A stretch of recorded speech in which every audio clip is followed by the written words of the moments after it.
Assalomu alaykum hammaga. Sizlar bilan Abdumalik Erkinovich. Bugungi darsimizda xudo xolisi qanday qilib istalgan kasb egasi bo'lib turib oyiga trading sohasi bilan qo'shimcha $1000 daromad qilish haqida gaplashamiz va aynan bugungi darsimiz hamma insonlar uchun manfaatli bo'ladi. Agarda siz trade qilayotgan bo'lsangiz yoki umuman bu sohaga aralashmagan bo'lsangiz ham sizning bilimlaringiz anchaga o'zgaradi va aynan mana shu soha bilan kelajakda o'z daromad manbaingizni qurishingizga yordam bo'ladi. Videoni oxirigacha ko'rganlar uchun maxsus bonuslar ham bor. Xudo xolisa, bo'lmasam boshlaylik. O'zimni tanishtirgan bo'lsam, ismim Abdumalik Erkinovich, mana shu sohada 7 yildan beri ishlab kelaman va aynan mana shu yo'nalishda dunyoning istagan burchiga turib shogirdlarim o'zlari onlayn daromad qilib kelmoqda. Va aynan sizlarga mana shu sohani daromad qilishlarga xudo xolisa yordam bermoqchiman. Xo'p. Boshlaymiz. Trading nima? Keldi trading haqida gaplashamiz, trading sohasi haqida. Umumiy olganda jahon moliya bozorlari to'rtga bo'linadi. Birinchisi fond bozori, ikkinchisi valyuta bozori, uchinchisi tovar xomashyo bozori, to'rtinchisi esa kriptovalyuta bozori. Iminda mana shu narsalar jahon moliya bozorlari tarkibiga kiradi. Va aynan mana shu bozorlar orqali treyderlar daromad qiladi. Ya'ni arzonroq oladi, qimmatroqqa sotadi. Fond bozorida qimmatbaho qog'ozlar bilan, ya'ni aksiyalar, obligatsiyalar, futureslar mana shunaqa qimmatli qog'ozlar bilan shartnoma qilib savdo-sotiq qilinadi. Valyuta bozorida butun dunyodagi valyutalar, ya'ni dollar, rubl, Turkiya lirasi, o'zbek so'mi mana shular bilan savdo-sotiq qilgan holda daromad qilinadi. Bularga misol bozorlarning oldida ko'rsanglar yoki ko'cha-ko'yda dollar Rossiya kelib turadigan insonlar, ya'ni dollarda o'zbek so'miga alishtirib beradigan insonlar. Buni qanaqa daromad qilishini hamma bilishadi. Misol uchun sizlardan 15,000 so'm arzoniga oladi, sizlardan keyingi insonga 15,000 so'm o'sha pulni suya qo'yib sotadi va ana shu o'rtadagi daromad aynan o'sha valyutchilarniki. Kriptovalyuta bozorida bo'lsa, insonlar ikki xil daromad qiladi. Misol uchun birinchisi o'sha kripto ishlab chiqaradigan insonlar, ikkinchisi sizga menga o'xshagan treyderlar, ya'ni kripto olib sotadigan insonlar. Arzon payti olinadi, qimmatga chiqqan payti sotiladi. Keyingisi tovar xomashyo bozori, bularga tilla, neft, paxta, mana shunaqa mahsulotlar kiradi va aynan mana shularni ham siz narxni pastga tushgan paytda sotib olasiz, narx ko'tarilgan paytda sotasiz yoki teskarisi narx qimmat bo'lgan paytda sotib olib pastga tushishiga daromad qilsangiz bo'ladi. Kelinglar, keyingi bosqichga o'tamiz. Treyderlarning turlari. Treyder o'zi kim? Treyderlar mana shu to'rtga bo'linadi va bugun mana shu turlar haqida ham ma'lumotga ega bo'lasiz. Treyderlarning birinchi turi skalperlar. Bular soniyalar va daqiqalar ichida savdo bitimlarini amalga oshiradigan shaxslar. Ya'ni bu qanaqa bo'ladi? Misol uchun narx birdaniga ko'tarilib ketadi bizning bozorda, birdaniga 100 punkt, 200 punktlar ko'tarilib ketadigan paytda mana shu skalperlar qisqa muddat ichida, ya'ni minutlar yoki sekundlar ichida bitimlarni ochadi va ko'tarilgandan keyin sirasi bitimlardan chiqib ketishadi. Mana shu skalperlar deyiladi. Aynan bu yo'nalishda kichkina taymda va juda tez ishlanganligi uchun risk ozroq katta va boshqalarga nisbatan sal xavfliroq hisoblanadi. O'ta professional inson bo'lmasangiz, aynan scalpingda minus qilib qo'yishingiz mumkin. Keyingisi day trader, bular kunlik va soatlar davomida savdolar qiladi va riski o'rtacha, unaqa katta risk emas. Chunki risk zonasi nisbatan xavfsizroq, ya'ni o'rta muddatda savdo qilganligi uchun o'sha kirilgan, chiqilgan nuqtalari sal bo'lsa ham tinchroq va shum juda ham kam bo'ladi. U darajada risk katta bo'lmaydi. Keyingisi retail traderlar, bu traderlar banklar yoki boshqa investitsion kompaniyalarning pulini olmasdan turib, o'zini puli bilan savdo qiladigan, sizga va menga o'xshaydigan mustaqil traderlar. Keyingisi swing trader. Bu bir necha kun yoki hafta davom etadigan narx o'zgarishidan foyda qiladigan insonlar. Bu misol uchun o'rta muddatda ishlaydigan insonlar. Mana shu treyderlarning hammasi narxning arzon paytida sotib oladi va ko'tarilgan payt sotishadi yoki aksincha qimmat paytda pastga tushishiga daromad qilib olishadi. Endi o'ylashinglar mumkin, o'zingizda bo'lmaydigan narsa uchun qanaqa qilib narx pastga tushishiga daromad qilishingiz mumkin? Ya'ni narx qulashidan ham daromad qilsa bo'ladimi degan savol tabiiy tug'ilishi mumkin. Keldi, sizlarga shu narsani qisqacha qilib tushuntirib beraman. Tasavvur qiling, siz tahlil qildingiz, treydersiz. Narxda 4 kun ichida dollarda o'zbek so'miga nisbatan qulashini siz tushunib yetdingiz. Ya'ni dollar qulab ketishini ko'rdingiz, analiz qildingiz, 4 kun ichida siz qulab ketishini o'zi bildingiz. Va sizni bitta tanishingiz bor, unga bordingiz, bir pachka dollar oldingiz, ya'ni $10,000 pulni oldingiz. Hozirgi kurs bo'yicha narxi 12,000 so'm bo'ladigan bo'lsa dollarda, siz o'sha 12,000 qiymatda dollar oldingiz, ya'ni $10,000 $120 million so'm bo'ladi. Siz bozorda o'sha dollar qulashini ko'rgansiz, bilasiz tahlil qilishni. Shartda bankka borasiz, u qo'lingizda turgan dollarni so'mga aylantirib olasiz, ya'ni konvertatsiya qilib olasiz. Endi sizning qo'lingizda 10 ming dollar emas, 120 million so'm turibdi. Aynan mana shu 120 million so'mni siz ushlab turasiz. 4 kun vaqt o'tgandan so'ng o'sha dollarni ko'rib turibsiz. Dollar narxi tushib ketdi va aynan tushib ketganida siz endi yangi narx bo'yicha 11.500 so'mdan 10 ming dollar sotib olasiz. Bu degani 115 million so'm bo'ladi va aynan qo'lingizda qolgan 5 million so'm bu sizning o'sha 4 kun ichida qilingan sof foydangiz. Mana shu narx qulashidan daromad qilish deyiladi. Boy qo'shimcha 10 ming dollar bo'lsa, egasiga qaytarib berdingiz. Xo'p, keyingisi broker. Именно broker tanlash bo'yicha ham отдельно darslarim bor YouTube'da. Bundan tashqari mana shu mavzuni sizlarga aynan yoritib berishni xohlarim. Traderlar bilan jahon moliya bozori o'rtasida broker degan bitta kompaniya bo'ladi, ya'ni brokers kompaniya bizga o'sha bitimlarni amalga oshirishimiz, zelka ochishimiz, mana shu sohani daromad qilishimiz, mana shu sohadan ketishimiz uchun aynan bevosita xizmat qiladigan insonlar brokerlar deyiladi va brokers kompaniyalarni quyidagicha daromadlari bor. Traderlarni bildik, qanaqa daromad qilishini. Endi bu mavzuda brokerlar haqida gaplashamiz. Brokerlar mana shu 4 xil usulda foyda qilishadi. Birinchisi komissiyalardan. Bu o'sha sizga zelkalaringizni amalga oshirish uchun, sizga yordam berganligi uchun xizmat haqqi. Ikkinchisi swap, bu kunlik ochiq bitimlar uchun olinadigan soliq. Bu degani misol uchun siz o'sha boya aytganimdek 4 kun kutishingizga to'g'ri keldi, zelk bordingiz, pulni konvertatsiya qildingiz va 4 kun muddat kutib turdingiz, keyin qaytarib sotib oldingiz. Mana shu narsa swap deyiladi. Aynan mana shu har kuni ochiq turgan bitimlar uchun olinadigan soliq. Ba'zi brokerlarda bu narsa yo'q. Keyingisi spread, ya'ni narxlar o'rtasidagi farq. Boya aytdim, bitta inson dollar valyuta haqida gaplashdik. Dollar sotib olishi sizdan 11.500 so'mdan, ya'ni 15.000 so'm arzonligiga sotib oladi xullas, keyingisiga 15.000 so'm qo'yib sotadi. Mana shu o'rtadagi farq swap deyiladi va aynan mana shu brokerlarning foydasi hisoblanadi. Keyingisi tranzaksiyalar, ya'ni siz bitta brokerskiy kompaniyadan bordingiz, unga shot ochdingiz, ya'ni akkaunt ochdingiz va balansingizga pul qo'yganingizda sizdan 0.5% komissiya oladi va aynan pulni chiqarayotganingizda ham komissiya oladigan brokerlar bor ekan. Bunaqa brokerlardan uzoqroq yurish kerak o'rtoqlar. Shuning uchun sizlarga o'zim maxsus ishlab kelayotgan mana shu 2019-yildan beri savdo qilib kelayotgan brokerimni tavsiya qilaman. O'rtada 1-2 marta o'zimda ham problemalar bo'ldi boshqa brokerlar bilan va aynan mana shu broker bilan ishlaydigan bo'lsanglar, xudo xolisa, qanaqa muammolar bo'ladigan bo'lsa, shaxsan o'zim sizlarga yordam berishga harakat qilaman. Mana shu yerda turgan, mana shu QR kodni skaner qilasizlar va to'g'ridan-to'g'ri brokerga o'tib ketasizlar. Keyin YouTube'da ham darsga qo'yganman, aynan mana shu brokerdan qanaqa qilib to'liq ro'yxatdan o'tish bo'yicha. Mana shuni hozir skaner qilib qo'yinglar yoki skrinshot qilib qo'yinglar, mana shu orqali o'tasizlar. XNS broker bilan tanishib chiqasizlar. Xo'p, brokerlar haqida qisqacha ma'lumotga ega bo'ldik.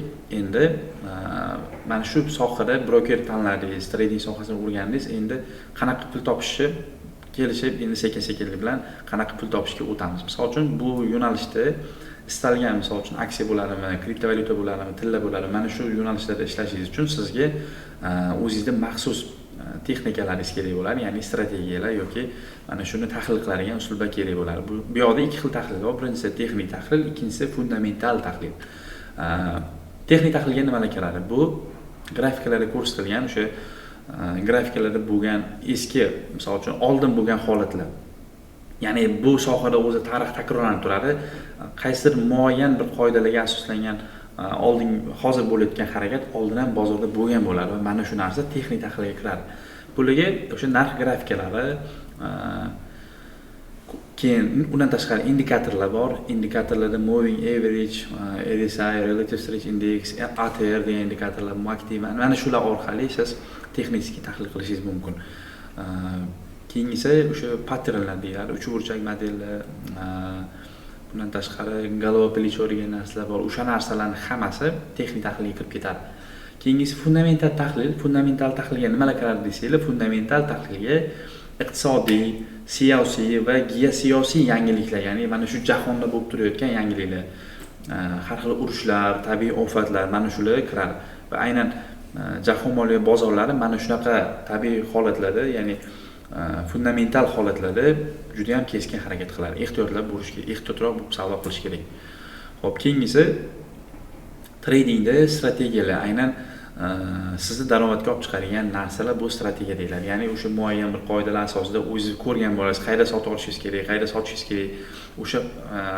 O'sha qoidalarni siz o'zingizning maxsus strategiyangizga kirib chiqqan bo'lishingiz kerak. Strategiya bu bozorda qachon va qanday savdo qilish haqidagi aniq qoidalar tizimi. Ya'ni istagan paytda hamma joyda siz zelka ochmaysiz, aynan bitta holat bo'larki, o'sha joyda siz bitim amalga oshirasiz. Yoki sotib olasiz yoki sotasiz. Mana shu narsa strategiya deyiladi va hamma insonning o'zining unikal strategiyasi bo'lishi shart deb o'ylayman. Xo'p, strategiyalarni ko'rib chiqamiz hozir.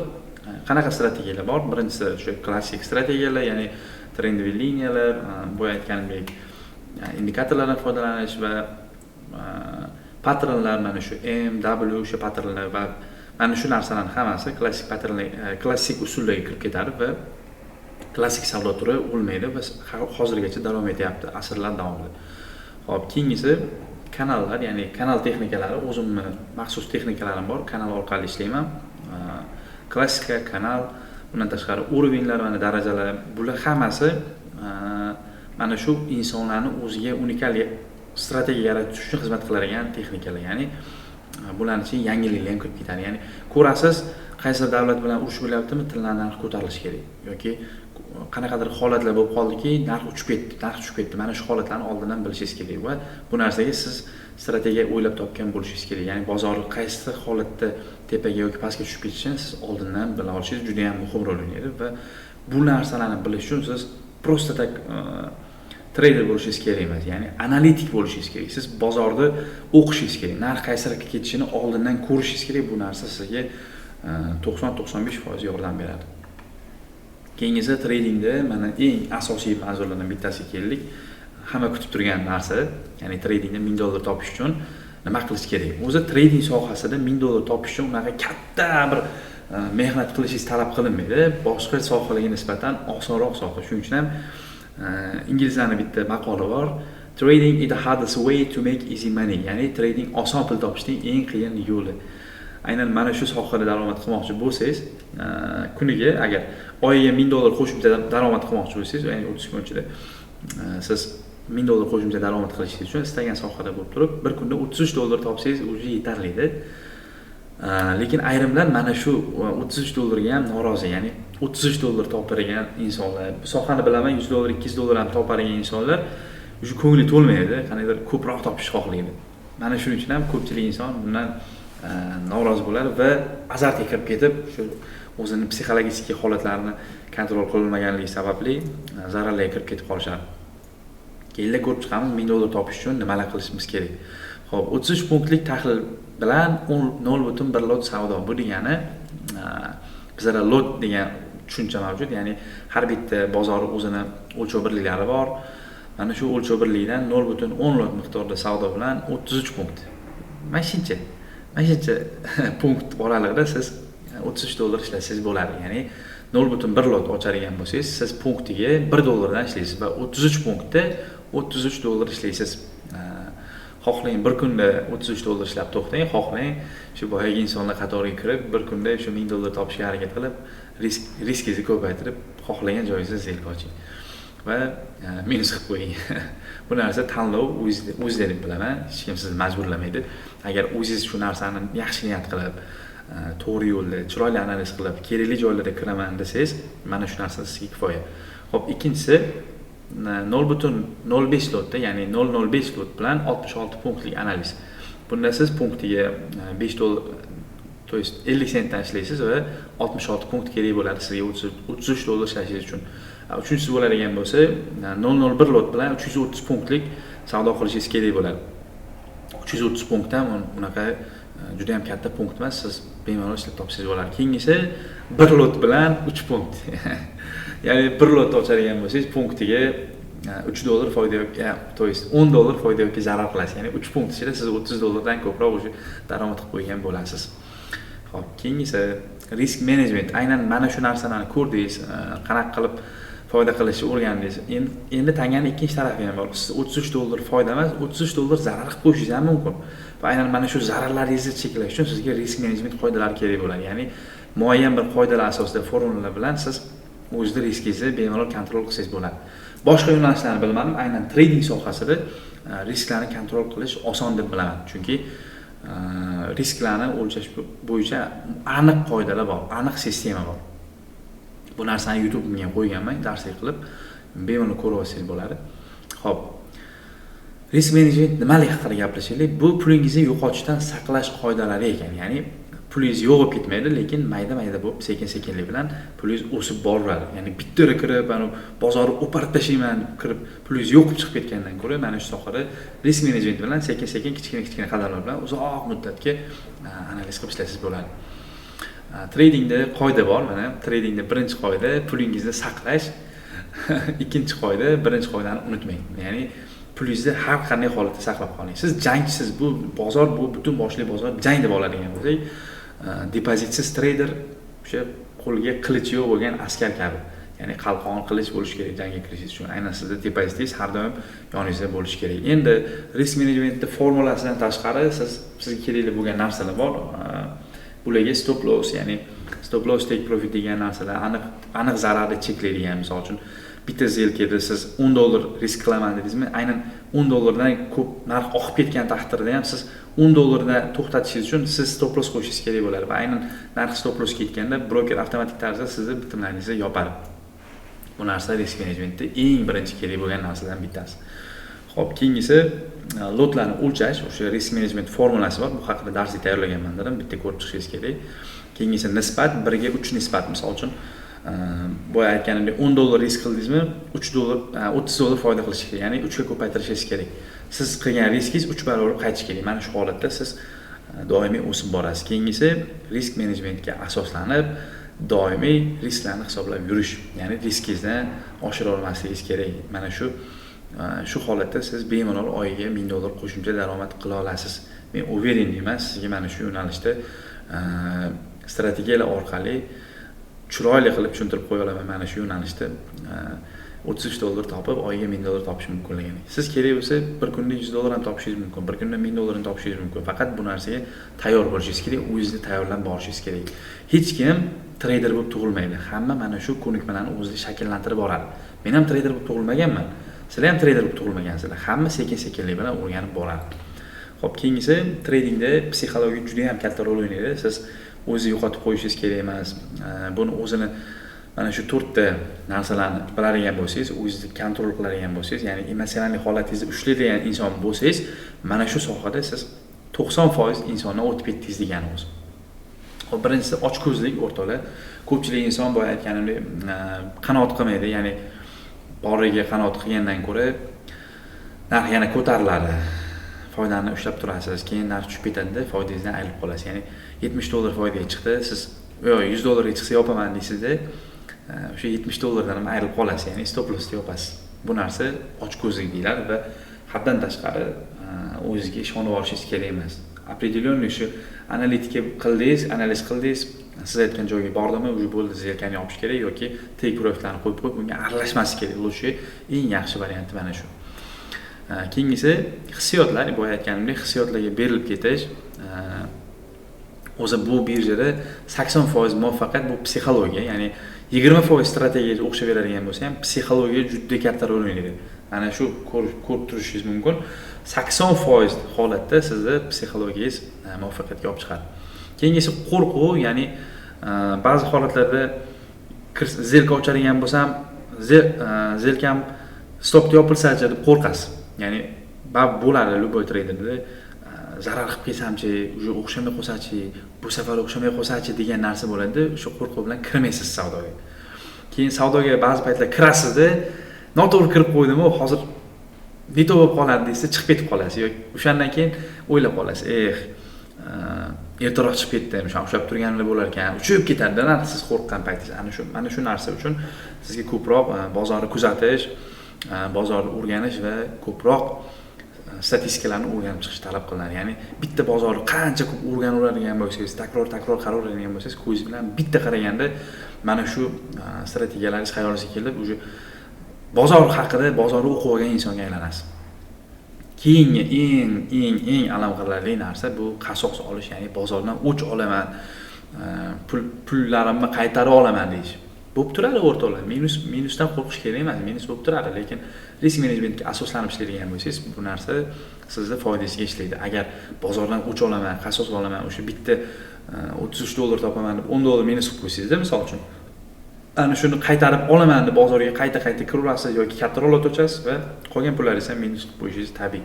Shuning uchun qasos olish kerak emas, bozor bilan yaxshi muomala qilib, chiroyli, do'stona muomala qilish kerak.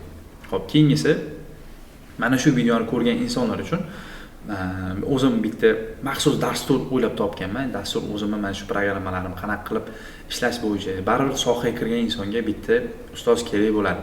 Chunki o'zidan o'ziga siz bu videoni ko'rmayapsiz. Siz mana shu narsalarni mendan o'rganish uchun qaysi mana deb qiziqqandirsizki, siz hozir mana shu videoni ko'rib o'tiribsiz. Va aynan siz uchun men maxsus onlayn dastur ishlab chiqqanman yoki offlayn qatnashsangiz ham bo'ladi bu dasturga. Toshkent shahrida bo'lsangiz, bu dastur qanaqa? Mana shu ko'rib turgan rasmingizdagi holat meni shu onlayn o'quvchilarim bilan bo'lgan holat. Buni orasida offlaynlari ham bor va o'sha mentorlar, maxsus insonlar, mana shu sohada ancha yillik tajribaga ega bo'lgan treyderlar ham kelib tashrif buyurgan va bu narsa bitiruv oqshomi edi, bitiruv oqshomidan lavha. Xo'p, mana shu analitika kursimda siz nimalarni o'rganishingiz mumkin. Birinchi o'rinda o'rtoqlar, to'liq o'z nomi bilan analitikani o'rganasiz. Istagan yo'nalishingizda savdo qilib, o'z daromadingizni noldan professional darajagacha ko'tarib olasiz va kerak bo'lsa, zo'r analitik bo'lib turib, siz boshqa insonlarga ham foydali inson bo'lasiz. Analitikani o'rganib nimalarga erishishingiz mumkin? Birinchi o'rinda pulingiz bo'lmagan taqdirda ham, umuman depozitingiz bo'lmagan taqdirda ham siz signal kanal yuritadigan, signal beradigan birorta komanda bilan ishlab, ulardan qanaqadir o'zingizning foydangizga olishingiz mumkin. Yoki agar treyder bo'ladigan bo'lsangiz, daromadingizni bundan ham ko'ra ko'proq oshirishingiz mumkin. O'rtacha punkt 100-200 punkt analiz qilib yurgan bo'lsangiz, bu analitikani o'rganganingizdan keyin siz faqat bir taraflama emas, ikki taraflama ham ishlashni o'rganasiz. Keyingisi, agar bu kursni olganingizdan keyin siz 24 ga 7 savollaringizga javob olsangiz bo'ladi. Shaxsan o'zim bilan aloqaga chiqib, mana shu ustoz nima qilay mana shu holatda, mana shunaqa vaziyat bo'lyapti, nima qilay desiz, men xudo xolasa yordamimni ayamayman. Sizga to'liq mana shu narsada yordam berib, daromad qilib ketguningizgacha men sizga yoningizda poddershkada bo'laman va bundan tashqari offlayn uchrashuvlar bo'ladi. Offlayn uchrashuvlarga tashkillashtiraman yoki mana shu ofisimda bemalol kelib turib mendan narsalar so'raysiz bo'ladi. Ya'ni qanaqa muammolaringiz bo'lsa, sohada qiynalayotgan joylaringizni so'raysiz, bemalol xudo xolasa andushi sizga yordam beraman. Va eng kerakli narsa bu bir umrlik poddershka. Siz bu kursni sotib olganingiz bilan prosta tak kursni sotib ketib olmaysiz. Bu narsaga men ham yo'l qo'ymayman. Networking bo'ladi, o'sha kursdoshlaringiz bilan, meni jamoam bilan, mana shu atrofimdagi insonlar bilan sizni tanishtiraman va aynan mana shu sferada, trading sohasida kelajakda ham ishlashingiz uchun xudo xolasa qo'ldan kelgancha yordam berib boraman. Xo'p, aynan mana shu videoni shu yergacha ko'rgan insonlar uchun o'zi kurs narxi 990 ming so'mda, onlayn kursning narxi. Mana shu yergacha ko'rganingiz uchun sizlarga imkoniyat qilib bermoqchiman. Aynan hozir kirib sotib oladigan bo'lsangiz, 490 ming so'mga xarid qilsangiz bo'ladi va qolgan summani daromadingizdan berasiz. Ya'ni pul topib, ishlab ko'rib, haqiqatdan mana shu sohadan pul topsa bo'ladimi? O'zingiz birinchi daromadlaringizni qilganingizdan keyin, ustoz mana shu yo'nalishda pul topishimga sababchi bo'ldingiz, sizga rahmat deb turib oldimga kelganingizda, xudo xolasa ko'ngildan chiqarib beraverasiz. Va aynan mana shu hoziroq sotib olgan insonlarga men bu narsani 490 ming so'm qilib berdim. Bu yerda aslida havola bo'lish kerak edi, ya'ni mana shu yerda QR kod chiqarib turishim kerak. QR kodni o'chirib tashlaganman. Sizlarga o'sha videoning pastida, izohlarda havola qo'yib qo'yaman. Onlayn kursni hoziroq sotib olish uchun bitta bosasida havolaga va 490 ming so'mga xarid qilsanglar bo'ladi o'rtoqlar. Xudo xolasa o'zim sizlarga poddershkadaman, mana shu yo'nalishda oxirigacha borishingizga yordam beraman. Darsim manfaatli bo'ldi deb o'ylayman. Agarda kimnidir hayotini o'zgarishiga, ko'chada taksi qilib yurgan, qiynalib yurgan insonga yordam bergan bo'lsam yoki o'qituvchi bo'lib turib yoki boshqa yo'nalishda bankda ishlab turib daromadini qo'shimcha daromad qilmoqchi bo'lgan insonga yordam bergan bo'lsam, men chin ko'ngildan xursandman. Sizlar ham ketkizgan vaqtingizga rozi bo'linglar. Xudo xolasa bundan buyog'iga ham men sizlarga manfaatli videolar chiqarishga, mana shu darslarimni sotib olgan insonlar bilan alohida ishlashga va offlayn uchrashuvlar qilib mana shu orqamdagi joylarda sizlarni ko'rib tursam, juda ham xursand bo'laman. Xudo xolasa hayotinglarni o'zgartiringlar, yaxshi taraflarga meni qo'limdan kelgancha sizlarga yordam beray. Sizlar xudo xolasa harakatdan to'xtamanglar, chunki hamma insonni omadi oldinda. Bilib bo'lmaydi, ertaga siz mendan ham o'tib ketishingiz mumkin, siz mendan ham zo'r bo'lib ketishingiz mumkin. Va aynan men sizlarga har bitta o'quvchilarimga mana shu sohada duo qilaman, mendan o'tib ketinglar, mendan ham zo'r bo'lib ketinglar va aynan kelajakda men sizlardan faxrlanib yuray, xudo xolisa, yaxshilikda yorug' yuzlar bilan ko'rish nasib qilsin. Hammanglarga omad. Allohu akbar. Charchamanglar, xudo xolisa, tez kunlarda sizlar bilan ko'rishamiz. Darsimiz manfaatli bo'lgan bo'lsa, izohlarda o'z fikrlaringizni yozib qoldiringlar. Charchamanglar.